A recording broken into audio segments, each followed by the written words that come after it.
mi ò ti gbà fún yẹn lọ́wọ́ ẹ̀ tí mo fi sí ibi tí mo fi sí kí ló tó mú fún yẹn níbi tí mo fi sí. Ríǹgì ni ríǹgì mami ló dé ń pè mí nítorí mo ṣe ní kí n gbé. àbò lórí burúkú ni ẹni àbáyé ìwọ àti ìyá ẹ fẹ́ bàjẹ́ ni. Ọ̀wálé ṣé ó yẹ kó ti lè tó yìí. Are you okay? Ṣé o sick ni?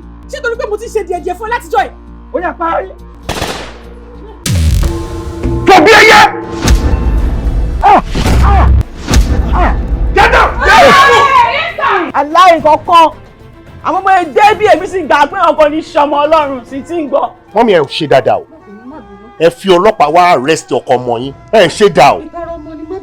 Tí mo bá tún fi ojú mi kàn ẹ́ apá yín ni o. Wípé èyí kan sì lè ṣe bẹ́ẹ̀ kó wọlé fúra gbówó fúra kó dẹ̀ lọ fúra. Brother Abọ̀wálé Olúwa wà pẹ̀lú yín. Mo rò kórí yín dàrú ṣá.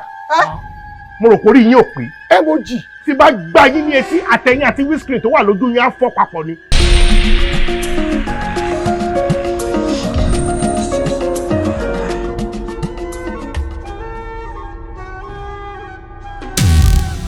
tí n bá súnmọ́ nǹkan mi ò ṣe o. Kò ní dáa fún yín. yé kò ní dáa fún wọn náà.